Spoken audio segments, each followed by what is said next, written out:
welcome back. And I got a good surprise for you today. Now, I've owned this thing for about a year, and we're going to see about will it start and get it running and driving and get to enjoy it. But anyway, further ado, or the surprise, this here is my 1965 B61 Mack Dump Truck.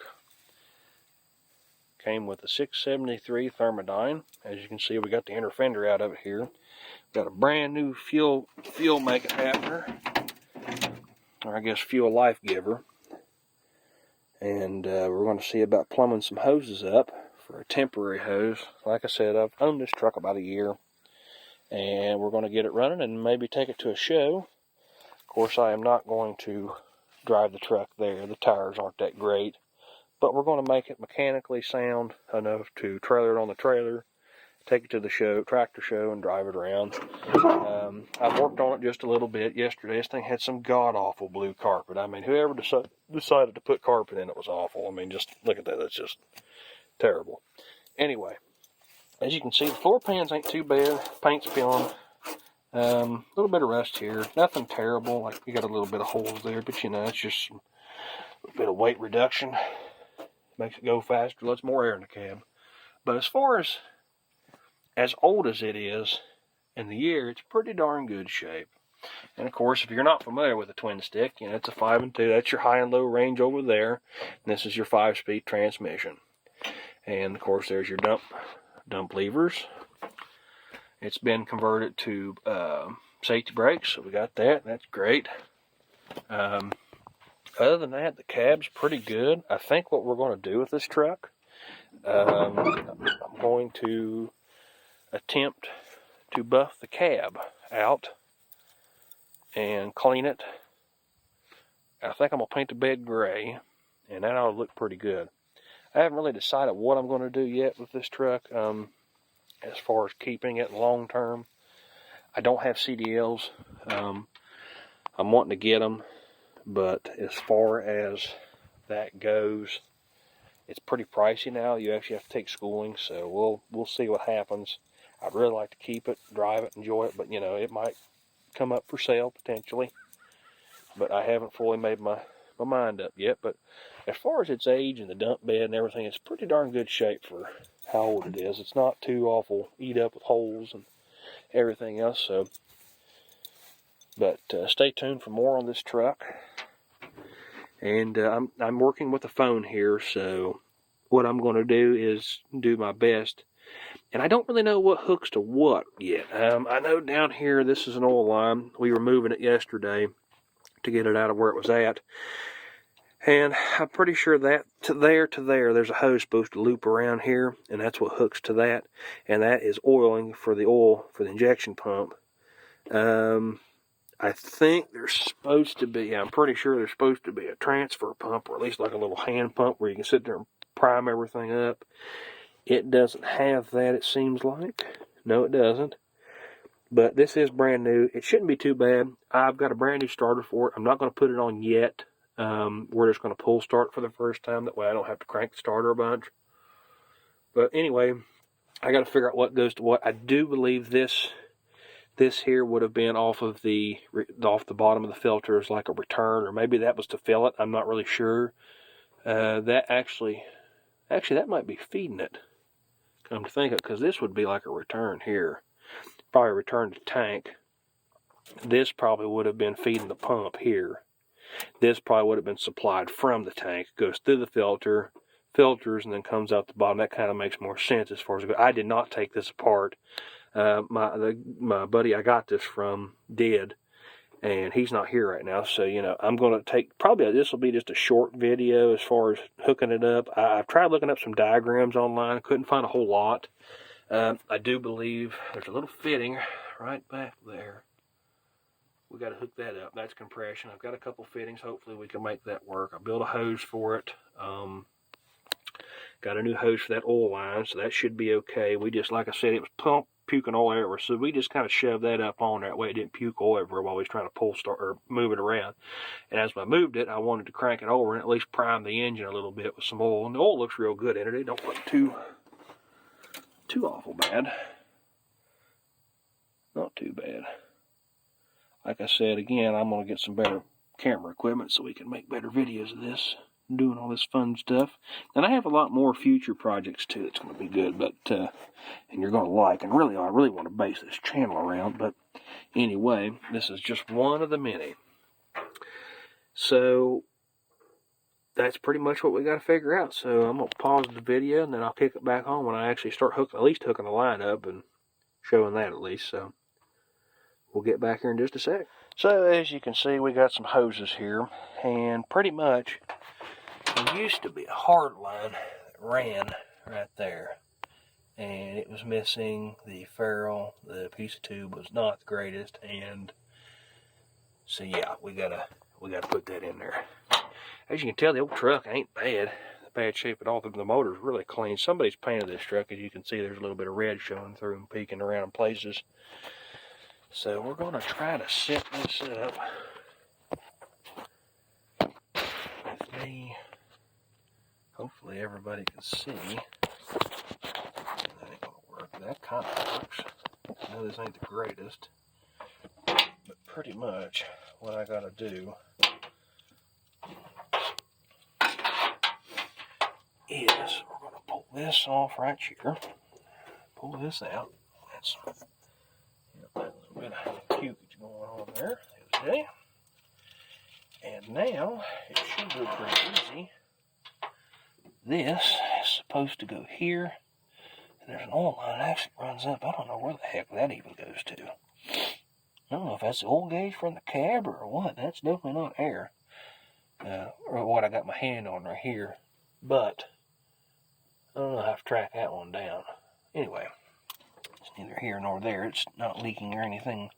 It's leaking in the cab. And this line was actually shorter, and I lengthened it to make it a little bit better, or in my opinion, hopefully a little better. It might have been short for a reason, but it sure wasn't very long, that's for sure. And see about getting this on there. Yeah, that'll work. There we go. And we need a wrench. I think that's either 11/16 or 5/8. Got us a few wrenches. Let's see what we got here. Got that. Got a 5/8. I think it's 5/8. Yep. Bingo. And it's a little loose actually, but it'll work. But I do believe this is an oil line. That's what this is.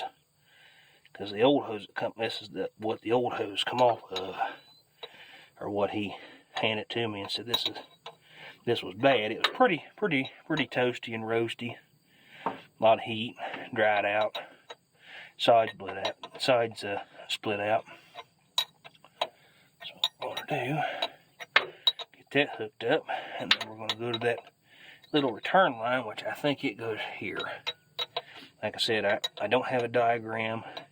I'm going off what he was talking about yesterday. And so that's going to twist a little bit. We'll put us a wrench in there. Should be good. And should be good. So there's that one hooked up. That's a fresh, brand spanking new one. So now we'll pull this cap, which I can shorten that hose up at some point. Let's see here. We gotta get my handy dandy pocket pliers out here. You always gotta carry tools in your pocket. Great thing to have. So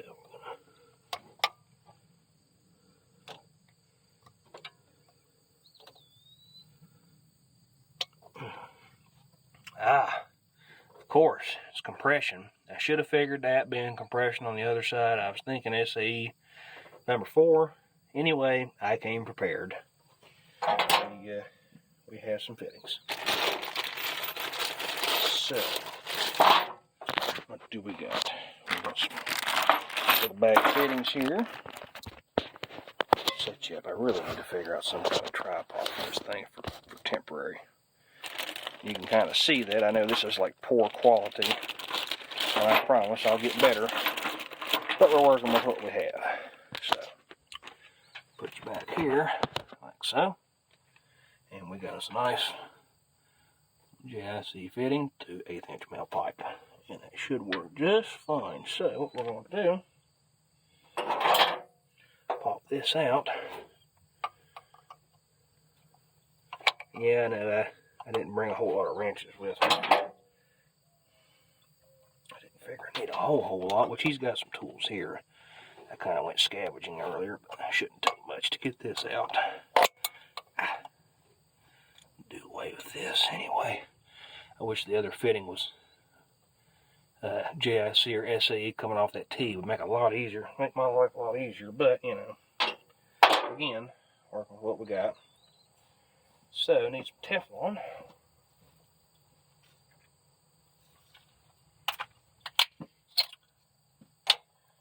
A little bit of Teflon. Fun fact, it's funny, I watch a lot of people use Teflon, and they'll sit and undo it like this and try to wrap the fitting like this. And it's a lot harder. A lot of people do that. It's kind of interesting. Best way to do it is take and hold it and pinch it with your fingers. Get it started. And then by doing that, now it holds tension. Well, it's supposed to hold tension. Not when you pull too hard. You get a little bit over rambunctious and trying to make sure everybody sees it. So, and we're twisted. Lovely. The exact way I didn't want to be. But you know what? We're just going to go with it. It will be just fine. But now, I've got tension. Heck of a lot easier to put the Teflon to it. And you can use paste and anything else. This is just what I had in my car from a steam show a couple weekends earlier. No, actually last weekend. Went up to Ohio, Dover, Ohio. And I went to a show up there, had a great time. Ran a Leffel boiler, ran a big Baker steam tractor. I didn't take any videos of that because I don't really have the equipment to do that with. And I was pretty busy, so, but here in the future I'll take some videos of the next show I'm at and let y'all check that out and get to see that too. Alright. Alrighty then, there's that screwed in. Shouldn't leak. So now we're good. Now, I have the nice stainless hose, and we're going to hit, but that's okay, you know why? Came prepared. Try this, see how this looks. Brought a 45 with me. I could run that through there, because them run right under the manifold, and this will take it, but I don't know how much I'm going to do that. I guess technically I could. I mean, this hose is good up to 500 degrees, but I don't know. We'll see how this fits in there first. Let's just see here. Yeah, it's going to touch, so we don't want that. Don't want no touching, even though it's good for 500 degrees. We're not going to do that. We'll just do it this way. We can pretty it up later. We're going more for function right now than pretty. Making it functional. So, anyway, don't like how that's rubbing, but we can always correct that a little bit. Actually, it's not even rubbing once I start screwing it on, so that'll be okay. There's that. We'll just give it a little kind of a hand snug. Now, we can take and run, kind of loop it around and loop it in, which, like I said, I can. Dang, I hate when that happens. This thing's about half a mile long, which I can always take and loop it around. So now, what we're going to do, this has a compression fitting end. Okay, it crimps onto the hose. So we're going to take a piece of tube where that's compression over there and make kind of like a little jumper. That way I can hook it back together. I probably could have done it a different way, but I felt like this was just going to be the easier way just to do it. And So yeah, we're just going to loop it around, hook it up, and go from there. And then we got to figure out what else does what. Like I said, I swear I think this is a pump. Supposed to have. I had an R model with the same engine in it, and it had a pump. So I'm wondering if this is, maybe this is a newer pump. I don't know. It says Mack right on the side, rebuilt. Who knows? But it technically should have a pump on it somewhere to be able to prime the system up. But anyway, we'll get to that here in a minute. So now we need to take and cut a piece of tube and kind of route this over. So I'm gonna put you just like this.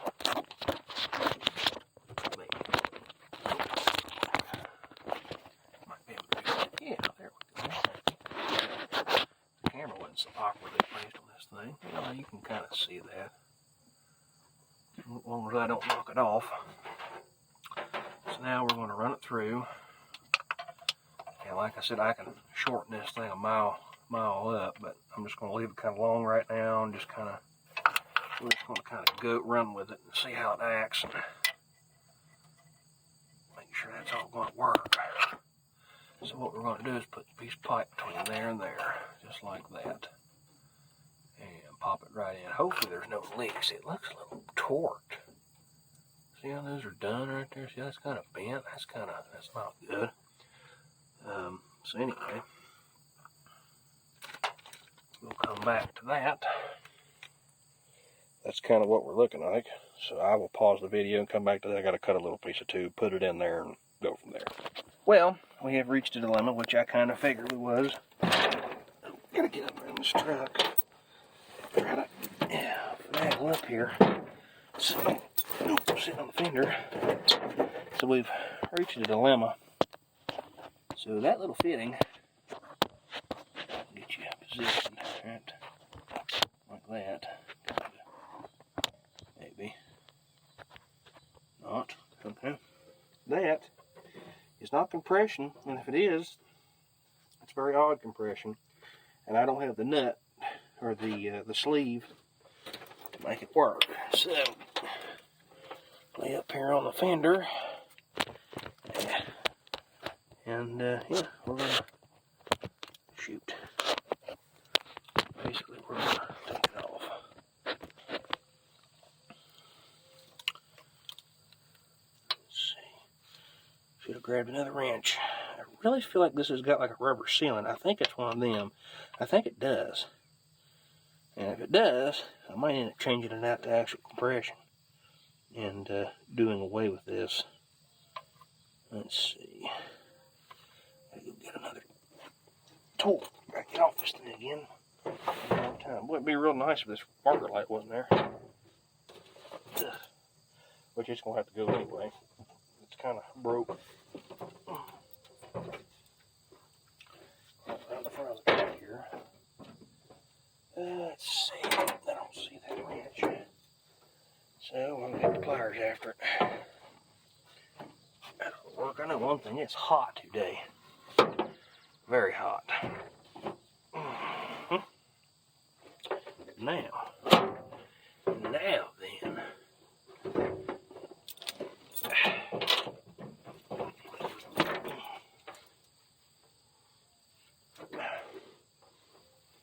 Hey, let's see here.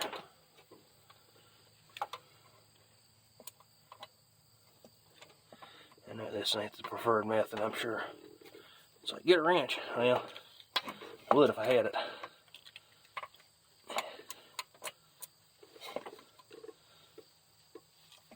Let's go the right direction. We might be able to pull it off. It's real fun working on stuff that's kind of high up. It's great. You don't have to have a jack for underneath. You can just crawl under and do what you want to do normally. But working on the engine bay, it's a little tricky. Let's find out what's under door number 1. Feels like taking forever.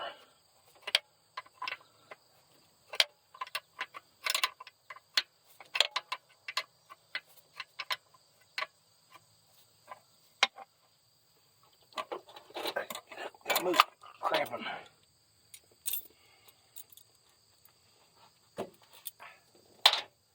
Take my billfold out of my back pocket to help too.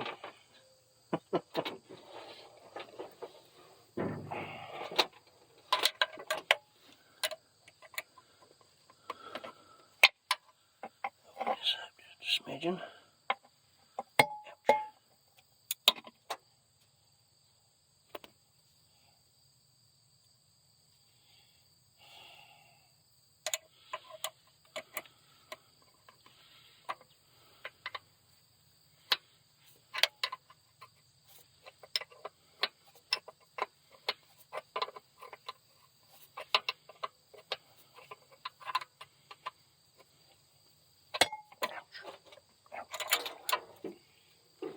Okay, so it's getting dark and I am running. Yeah, my camera's even having trouble zooming in on that. With the lights coming in, it's getting dark. I ended up pulling some hoses off and different stuff, and I think I figured out how it's going to work. I figured out that the T I thought was a compression actually has a little rubber seal in it. So yeah, so right now we are going to get some more pieces and parts and go from there and see about getting it figured out. So I'm very hot and sweaty, and I think I'm done for the day as far as that goes. It's getting dark on me. I need to eat something. Anyway, so what we have figured out on this truck is that the compression, I thought it was compression, is not. It is a form of compression. It has a rubber gasket inside. Now, that being said, I'm going to have to get either I'm going to get me a metal compression tee with steel sleeves and do that way, or I might see if I can find a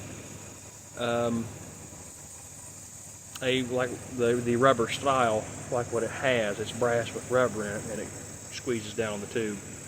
It's basically return anyway. It's not super high pressure, so it doesn't matter. So, and then I'm trying to figure out the injection pump hoses. I'd say by the time this video has been posted and done, I will figure out the hoses. I'm having a friend of mine help me edit this stuff and do this. But anyway, this is my first real video. I did make a video of my sawmill, but it wasn't a very good one, and I was kind of learning how to talk on this and understand. So I will show it in the future, and I plan on making an introductory video as well. But all in all, that being said, we've got pretty good progress. I'm going to change these hoses. I think I figured out how the pump works. It's a little bit different pump than probably what it would have had. It is missing a hand pump. It's supposed to have one. It does not. Should hurt a thing. I'm going to make a few more hoses here, get that sealed up, squared away, get a fuel filter put in it, clean the fuel filter housing. I didn't videotape every little thing I was doing on this, on at least that. You know, I'm going to get to the exciting part of us trying to start it and making it run. So that's kind of where we're at. I figured some of that would be kind of like mind-numbing to watch. I will make a video of me putting the hoses back on and seeing if that cures it and figures it out. Because what we're going to do is start it on a jug. The tanks are probably pretty nasty. That fuel filter did not smell the greatest. And I could have videotaped that, but my phone was running out of battery, so I'll show installing the fuel filter and all that. After all that's done and we figure that out and get it running, the next will be putting a flexible exhaust pipe. It's got flex pipe on the bottom. It's rotted out. We're going to put that on there next. Once that's done, then we will go to potentially cleaning the fuel tanks. I might just run it on a can for temporary right now just to get some bugs worked out. Actually, I lied. The next thing I do is going to be, I got to get some penetrating oil, squirt the shifters down on the top of the transmission, and I'm going to drain the fluid out of the transmission, put kerosene in it, and drive it around and flush it really, really good. That'll help it with shifting, loosening everything up, and limbering it up. And then once we get the motor running, the oil looks okay to start it on. Yeah, I'm sure I probably should change it before I start it, but we're just going to see what it does, because when I do that, I'm going to pull the filters, and then I'm going to pull the oil hoses on the bottom of the filter and change them too. That way they're fresh. I don't have to worry about a leak or seep. So, and we'll put fresh oil filter, fresh oil in it, get that done, drain the transmission, do that. Next after that will be a alternator and a new belt, because that belt is really tiny and it's not the right belt. I'm going to get the right pull-in stuff for it, and I'm just going to put a 1-wire on it, and then we're going to check some wiring on it. I might just put a simple start switch in it right now, like something that just kind of hangs there, you know, or just make like a little temporary piece for it. So, but that is the deal with that. So we're going to get that done. But once all that is done, then we'll just keep plugging away at her. Got to uncage the brakes. I'm assuming it's got some decent brakes in it. No more for what we're going to do. Literally yard drive it for right now and fool with it like that. But like I said, exhaust, transmission. We're going to get an alternator for it. Get a belt on it, a better belt. That way I don't have to fool with. Oh, and I need to change the coolant hose coming from the water pump down to the air compressor. It doesn't look bad. It's not terrible, but I can make a nicer one for it and put on there, and it will last a whole lot longer. So basically we're going to take care of most of the hose problem. I'm not going to change any of the radiator hoses right now, the main big ones. I'm not on-road driving this truck yet. This is just going to maybe go to a show for right now, and I'm going to just keep plugging away as I have money. A lot of my projects, you know, time and money, but mostly money as far as, you know, having extra funds to be able to work on them, get them fixed. So we'll just see different projects I've got and slowly working on. So, you know, I kind of wanted to do a introductory video with this, me sitting in my shop, and then maybe have like a couple of my gas engines and stuff sitting around, but haven't been able to do that just yet, which I will show those too at some point. But yeah, so we'll get there, and stay tuned for the next video. And if you like this video and you like what I'm doing, I've watched enough YouTube, and a lot of people have inspired me. Like and subscribe is what I hear everybody say. So, you know, make sure you like and subscribe. I've watched a lot of people that's got the same kind of stuff as I do, and I enjoy doing. So anyway, if you like what I'm doing, like, subscribe. Thank you.